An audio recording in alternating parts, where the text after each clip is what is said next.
Thanks for getting into the hot seat with me. Yeah, the cold seat, more like. I know, it's frozen up here. All right, so I'm going to start things off with a nice quote from the late, great David Carr. So for publishers, Facebook is a bit like a big dog galloping towards you in the park. More often than not, it's hard to tell whether he wants to play with you or eat you. So how do you feel about that?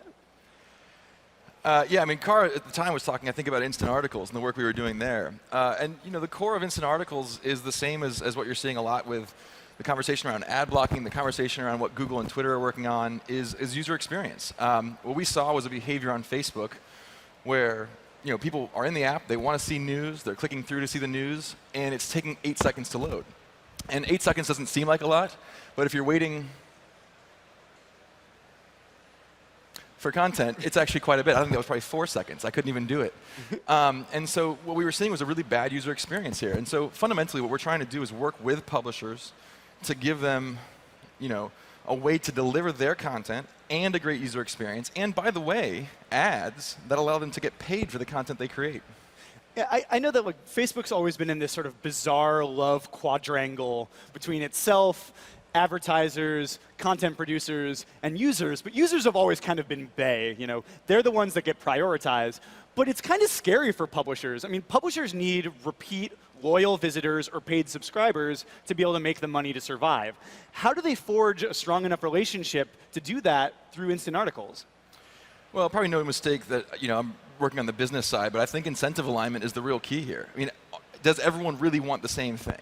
And to some degree, I think they do. I don't think most people who are consuming news content want to see journalists go out of business. They're obviously consuming news content, they value it. So I think I think as long as the experience of consuming that content is great, then the reality is leading with consumer interest is actually the best thing, not just for consumers, but also over the long term for content creators, for advertisers, and for Facebook. But that great user experience is, I think, largely attributed to Facebook when that happens, not to the publishers. So again, how do they actually get people to come back, view 30 pages a day, or actually pay to subscribe if they're just getting that sort of weak relationship with the publisher by reading through Facebook? Yeah, that's an important question. I mean, for me, I think the newsfeed product in particular is very heavily emphasizing voice and emphasizing people. I mean, Facebook itself doesn't really have a strong editorial stance. I mean, Facebook is a very thin container around which we're connecting with people that you have chosen to connect with. And so as a consequence, hopefully, my belief, at least in my experience with the product, is that when I see great content from people, I do engage more richly with them. And indeed, newsfeed rewards that with kind of a richer engagement cycle. So, obviously, if this is going to work what do you mean by a richer engagement cycle? People engaging with content, that content gets more distribution. And the people who produce that content are going to get more, favorable distribution. See, I get that it'll help with distribution, that that content will reach more people, and it's easier for them to consume. But I don't think that those light, one-time readers, occasional readers, are where publishers really make their money. I think they need those people who just love them. Like TechCrunch, we thrive on the people who are reading tons of our articles a day, or who are coming to this because they go to our site, they see the banners, they see things that promote Disrupt, and the experience on instant articles, it's such a great user experience, but it's almost so clean that it's sterile. It doesn't really feel like I'm on TechCrunch if I'm reading an instant article. Yeah, and that's good feedback. The other thing about instant articles is it's brand new. I mean, it really has not been rolled out at scale. We are signing up, more and more publishers to partner with us, but we're still taking feedback. So I think that's obviously valuable feedback. Are you guys going to do stuff like, I think recirculation, for instance, is super important. Like to have at the end of the articles the ability to jump through and read more of that publisher's articles. Are those kind of things you guys are looking at? Yeah, that's super interesting. I think that's exactly the kind of thing we're looking at for other ways that we can get publishers, whether it be subscribers, whether it be an opportunity to make money not just through ads. I think there's a lot of things we can play with in the space of instant articles. Okay, so everyone talks about the shift to mobile, but is that what's really going on? Are people actually using the desktop computers or TVs less to make time for mobile? Early on, it was a shift to mobile. Early on, the rise of mobile was kind of concomitant with a decline in desktop. But what we're seeing now is no. Actually, it's just the growth of mobile. The shift is over. The growth is happening now. Huh. And so desktop is actually relatively stabilized and even starting to grow a little bit globally. And if you look at mobile, it's just growing by leaps and bounds again. And so really, the growth of mobile is the story now, not so much a zero-sum game, but actually new time being spent on digital services that was previously inaccessible. I guess before you were in the bathroom line, or to be honest, in the bathroom itself, and you weren't doing anything, and now you're on your phone. I wouldn't say you weren't doing anything, but yeah. But is that, what does that mean for everyone else? Are you guys actually seeing more desktop users now? Yeah, I think so. We're seeing desktop trends flatten out and start in certain markets to grow again, absolutely. And so desktop really can't be neglected. Now, that all being said, the growth of mobile means proportionally as a share of time spent digitally, desktop is declining. But in absolute terms, it's actually holding its own. Yeah. So I'm not going to ask if you're directly inspired by WeChat, but the app is doing some remarkably useful things in China, especially around commerce, marketing, and representing businesses. So what do you think WeChat does that would work in the US that we're not seeing anyone do at scale yet? Yeah, when you think about messaging, you really look at what are the emergent consumer behaviors. And I think there's some really common trends that are happening that happened in WeChat in China, but aren't just limited to that. So for example, it's not uncommon in Spain, instead of calling a restaurant to get a reservation, you WhatsApp the restaurant to get a reservation. And even with Messenger, we're seeing the number of people messaging pages on Facebook has doubled year over year. And so people are looking to engage with businesses in meaningful ways, not just in China, but all over the world. They want to do it on their favorite messaging service. It used to be the phone. Now it's, then it was email or online forums. Now maybe it's Messenger. So I think that's a tremendous opportunity for all of us in the messaging space to invest a lot more in that experience. WeChat's had tremendous success with driving commerce through that channel. Mobile conversions are a real challenge for the industry right now. It's just, you open your mobile phone, and even if you found something you wanted to buy, like entering your credit card number is just daunting. Like, who wants to do? It's a terrible experience. And so what you see is people literally just don't buy. They would rather not buy the thing they want than enter 16 digits plus a 4-digit code plus whatever else into a mobile phone. And people are lazy. Yeah, they're extremely lazy. God bless us. And so for that matter, commerce and transactional things happening in a messenger, in a place where it's, you're trusted, you're talking to one specific person, that's the merchant, you trust the platform that's connecting to that merchant, and they're able to kind of make it easier and reduce the friction on those things. I think there's a huge opportunity there, and we can learn a lot. Yeah, I mean, I think you guys, I want to unpack what you said a little bit earlier. You said that messaging to businesses has doubled year over year over year? That's right, through Pages messaging. And we just 2 or 3 weeks ago had an event for Pages where we announced a new set of features around for Pages to manage messages they have with their consumers. We're seeing tremendous success with that channel. What is that going to unlock? Like, how is that going to change human behavior? We're actually already seeing some of it. I mean, there's a bunch of marketers who are now saying that Facebook is the #1 channel that they're getting requests, like customer service or requests from, instead of traditionally a phone or an email thing, which is great because it reduces costs for them. But over the long term, if people really have an understanding that messaging is a place that they can have a conversation with a business, you could certainly imagine that driving commerce, that driving repeat business, that driving point of sale discounts and opportunities. So I think we're at the very, very early stages, the very, very beginning of what it looks like for businesses to have a richer relationship with customers through direct messaging. I've heard you guys have been working to sort of help businesses build AI to help them respond to those messages. Is that going on? Yeah, we've got a small test of something called M, which is right now just kind of this idea of an AI and human hybrid, where in working with this agent, you're able to get basic things like restaurant reservations or get flowers sent somewhere you want to get sent, with the idea being it would be even more efficient for us as people to be able to kind of have a trusted agent that's able to work on our behalf to coordinate across businesses. That's a very early test. And if you follow, there's tremendous research happening in artificial intelligence at Facebook and everywhere, which aims to try to make this a commonplace experience. But I think we're very far from that. So it's a very, very early test. Who are the employees for that are working with the AI? Are those Facebook employees or contractors, or are those people working at the businesses? I honestly don't know. You don't know? Okay. I'll ask David Marcus next time. I'm going to drag him up here. For sure. So one of the world's most popular apps, speaking of Messenger, essentially makes no money. So how does Messenger play into Facebook's ad strategy? Yeah, again, we start with what the consumer behaviors are, and if you listen to what I've been saying about consumers wanting to engage with businesses, it's not a very big leap to go from that to a monetization strategy where businesses and consumer interests are actually well aligned. I think it's too early to get too deep on that stuff. It's a little getting ahead of ourselves until that consumer behavior is really understood, especially for Messenger. I think it's really hard to say what the monetization model around it's going to be, but we're very excited about the possibility of this connection. You guys have ads. They're like missed call ads, right? Where essentially you can click on an ad and then the business will call you, because in some countries it can be quite expensive for you to actually call the business, and instead that puts the cost on the business, and they're happy to do that because it's just marketing costs for them.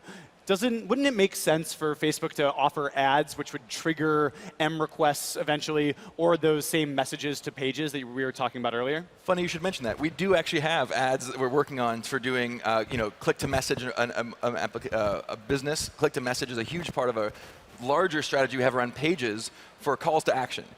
We want to make sure pages are the most valuable online presence businesses have. The rise of mobile phones, the mobile web is hard to build a great experience for, and native apps are hard to get adoption for. So for a lot of businesses who previously were using websites, they want to have an online presence. We're seeing unique visits to pages are up 40% year over year, 1 billion monthly active unique visits to pages just in the last month. And what's cool about that is if those page visits can trigger a real business result for somebody, if they can trigger a real business outcome that small business is excited about, that's a huge opportunity. So we've built calls to action that allow things like, for example, message the page to be something, and then of course you can promote that if you want. I mean, that's a big deal, the idea of click-to-message ads. I mean, Facebook, I think, has one of the biggest cash cows you guys have found is app install ads, and that really deals with the problem that there's so many apps out there, it's really hard to discover them. It's a very similar problem with businesses. There's tons of businesses out there. How do you discover them? Well, the easiest way is to actually just contact them, and I can imagine that those ads could be super popular. Yeah, we expect them to be really popular, especially with these emergent behaviors around, consumer to person, consumer to business messaging. Wow, so that's a big new ad type for Facebook, click-to-message ads. That's cool. All right, so now we're going to get into something a little bit tougher. I want to talk about what I think is one of the worst things that Facebook has done around ads in a long, long time. So years ago, the company encouraged businesses to buy ads to get people to like their Facebook pages with the idea that the businesses would then be able to reach the fans through the newsfeed. But due to just an increase in how much people and pages are sharing and the limited attention and the limited time that people spend on the newsfeed, that just led to this big, steep decline in organic reach for pages. And so now Facebook is telling pages to spend money again to reach more of their fans that they might have already paid to recruit in the first place. So buying those page likes looks like a worse and worse investment. So do those page-like ad buyers deserve compensation or at least an apology? I wish we could go back years and change the pitch we brought to advertisers. We really didn't anticipate the speed of our own growth and the competition it would put in the newsfeed. But there is good news here. If you look at the narrative we have today of driving real business results, and I know you love the measurement work that we do, things like data logics, online to offline studies, things like conversion lift studies, app install ad, FB app analytics. If we had that that technology today allows us to really translate money spent into results for a business. The real issue is years ago, we didn't have that technology. We didn't have the ability to measure all the way to a business result. So what we had to give instead were these proxy metrics. We gave things like page likes and social reach and social metrics. It was literally what we had to sell. The good news, though, is, and I really believe this, those investments were good. Those investments have paid off. If you look at where we are today, page visits are at an all-time high, even normalized for user growth. But does it matter if you like that page to do one of those visits? I think it does, and in fact, we have really compelling evidence that people who are connected to pages, they convert better. Any kind of interaction that you have with them is going to be richer. And in addition, I'll add to this. For us, when you think about the size of pages in Facebook's ecosystem, there's 45 million active business pages on Facebook. Only 2 million of those pages are advertising. So 43 million pages are finding value in the system without advertising. And that's only grown over time. And I really think that's a testament to the fact that pages really are your best online presence, especially in a world where the mobile web is a little bit hard to use people don't love it, and native apps are hard to get distribution. So I actually think those investments were good. I agree that the pitch was wrong. Yeah, I mean, you said you wanted to go back and change the pitch and that you guys didn't anticipate it, but wasn't Zuck already talking about like Zuck's law that sharing would double every year? Like, didn't you guys know that was already happening and that people weren't going to spend twice as much time on Facebook every year? That was pretty much impossible. Like, you guys didn't see that coming at all? I mean, to me, it seemed like you guys saw that coming at least long before you told advertisers. Yeah. I don't think you've even really told them yet. I don't think that's fair, Josh. We've spent a lot of time working with advertisers directly. I mean, on this exact issue. Really, the last 3 years, it's been one of the major things that we've spent time with advertisers on. Yeah, I mean, we really had, 5, 6 years ago, no idea of the impact that growth was going to have on the organic reach of pages. And furthermore, again, we had a confidence that our ads were working that we couldn't back up with data. As soon as we were able to go to real measurement, we went there. And again, the good news was the findings were good. The findings were that those ads were working. They were driving real business results. And at that point, you just abandon the proxy metrics and you go for the real, product off shelves metrics. But if you had a small business owner, on stage with us right now, and they told you, hey, I bought these page likes because I thought that reach was going to be there for a while. That's what you guys made it seem like. And now I can't recoup that investment. What do you say to them? I think they are recouping that investment. I mean, this is one of those things where the contrapositive is hard to play out. It's hard to go back in time and wonder what would have happened if. But I am a small business. My family runs 2 small businesses, very small businesses, in fact. Cooper Garrett Vineyards, if you're ever looking for a wine, or Garrett Farm Stables if you want to go horseback riding. And one of the things that's very important to Facebook is that we dog food. We use our own products. So I use the ads products to help promote the businesses, and I've been using them for years. And the truth is, I think we have all the evidence, both internally and in terms of the studies that we do, show that those likes acquired years ago are paying off for those advertisers. It's different than what we said it would be. I'm not trying to back away from that. It's different from what we said it would be. There's no question about that. But the good news is we have the measurement studies to show that it is working. All right, okay. All right, so Facebook's making a ton of money on video ads right now, in part because they're interspersed with great organic videos that are voluntarily uploaded. But what is Facebook's perspective on compensating video creators? Yeah. Look, you've got 3 interested parties in the marketplace. You've got consumers who want to see great video content. You've got content creators who want to get compensated for the time they spent, the effort they spent putting that content together. And you've got platforms bringing the 2 sides together. I have to believe that there is an opportunity for all 3 to feel good about what we come up with. I think it's too early, at least on Facebook, to say what that's going to be. Our investment in video is substantial, but it's relatively recent, and we're relatively early on in that product. We're still testing suggested videos. We're still testing the types of flows that get people to consume more video in a dedicated experience. And so I think it's too early to say that. The one thing I do want to add to this, though, is we just announced this last week. We're committed to developing better technology to make sure that content producers are exclusively distributing their content. I mean, we've been working with Audible Magic for years, which is kind of an industry standard for making sure that you're protecting copyrighted content. But there's clearly an opportunity for us to do a lot better, and we've just kind of announced we're going to invest a lot more in that. Okay, a quick final question. Do ads belong in VR? I'm excited about VR. I think it's going to be a great consumer experience. We don't know what it's going to be yet. I mean, it's hard to imagine what an advertising experience is when you don't even know what the consumer experience is going to be. What I will say is early on, I think it's going to be focused on entertainment, on video games and shows and movies. And for me, just thinking about it here on stage, if I was trying to create a very lifelike experience, that experience should include ads, because life includes ads. So to not have ads would make it less lifelike. But then again, I'm an ads guy, so I think it's a little early to say for sure how we're going to end up on that one. I mean, Facebook's one of the biggest advertising companies in the world, and you own Oculus, so it seems like it would work out. I should call Brendan up. Okay, so thank you for the things that you've told us. I really like the idea of you guys doing more to help publishers to actually forge that tight connection with people through instant articles, whether that's adding more recirculation or giving more texture and feel and identity to those instant articles, so they don't just feel like a sterile Facebook page with somebody else's content slapped in. And it's really interesting to hear that it's not a shift to mobile, it's just the growth of mobile. And yeah, I think that there's amazing opportunities for what WeChat is doing, for what you guys are doing, the ability to mess message businesses, and especially hearing that messaging to businesses has doubled year over year is amazing. And I'm glad to hear that you guys wish you could go back and change that pitch to video or to page-like advertisers. I think that that's really important. So thank you for telling us that. I think that that'll give people a little bit of a better feel about Facebook that they didn't get conned. Thank you, Josh, and congratulations on your promotion. Oh, thanks. Cheers. Take it easy. Cheers. Thank you, guys.